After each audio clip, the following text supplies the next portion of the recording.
করেছেন ওনাকে আসন গ্রহণ করার জন্য অনুরোধ করলাম।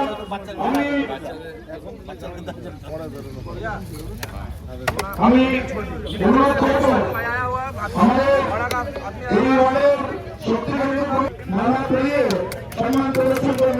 ভারত মাতা কি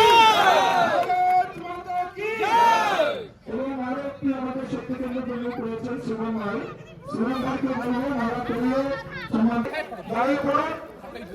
भारत माता की जय, भारत माता की जय। दिलीप घोष जिंदाबाद, जिंदाबाद। दिलीप घोष जिंदाबाद, जिंदाबाद। नरेंद्र मोदी जिंदाबाद, जिंदाबाद, जिंदाबाद।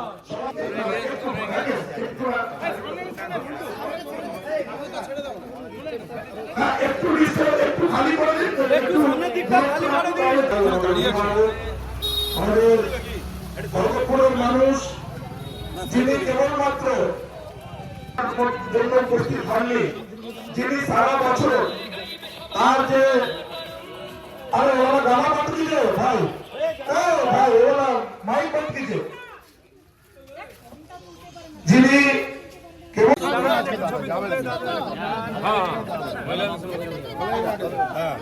এই যে আবার এইদিকে বলছে দাদা মাংস ভাত খেয়ে যাবে হাত না পাতলে কি করে দেবে গেল বাচ্চারা জানে না আপনি আমার থেকে যাবে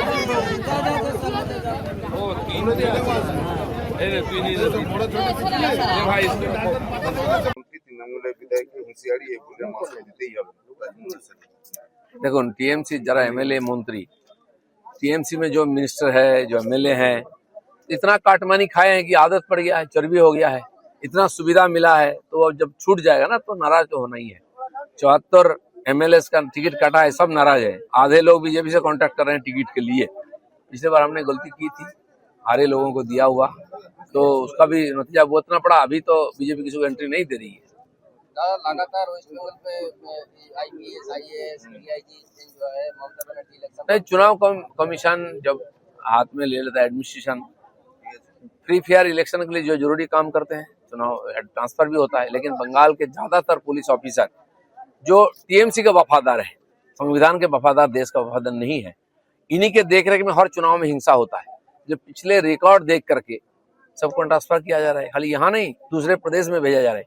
और सारे थाना के ओसी तक को बदलना चाहिए, क्योंकि इन सभी लोगों ने पोस्ट पोल वायलेंस में हिंसा को मदद दिया है। एक एक गुंडा के ऊपर हाथ नहीं उठाया, न अरेस्ट किया, न केस किया। हमारे कार्यकर्ताओं का घर जलता रहा, दुकान लूटता रहा, महिलाओं पर बलात्कार हुआ, कोई कार्रवाई नहीं हुई है। इसलिए ये ऑफिसर लोग रहेंगे तो फ्री फेयर इलेक्शन बंगाल में नहीं हो पाएगा। असम का एमपी बीजेपी में ज्वाइन किया है प्रदीप बलदेव ने असम का। चुनाव आता है तो बीजेपी सब जगह जीतता है, जानते हैं। चुनाव मतलब बीजेपी, तो इसलिए सब पार्टी से लोग आते रहते हैं। यहाँ भी ज्वाइनिंग शुरू हो जाएगा, देखिए।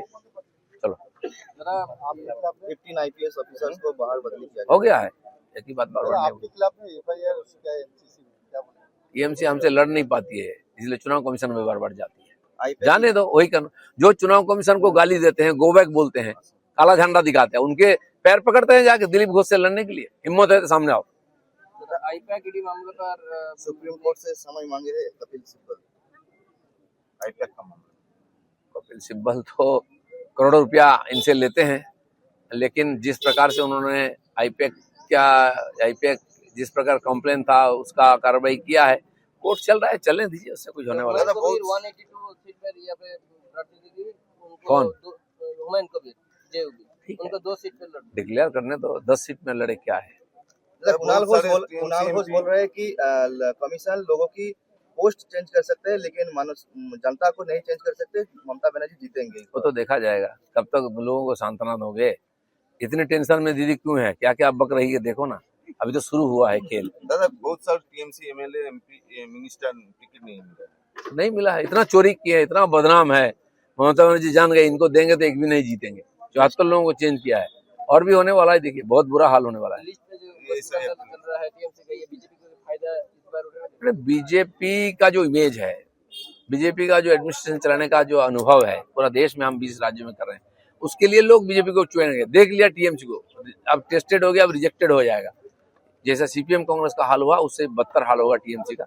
इस चुनाव से शुरू हो जाएगा, परिवर्तन हो जाएगा। चलो।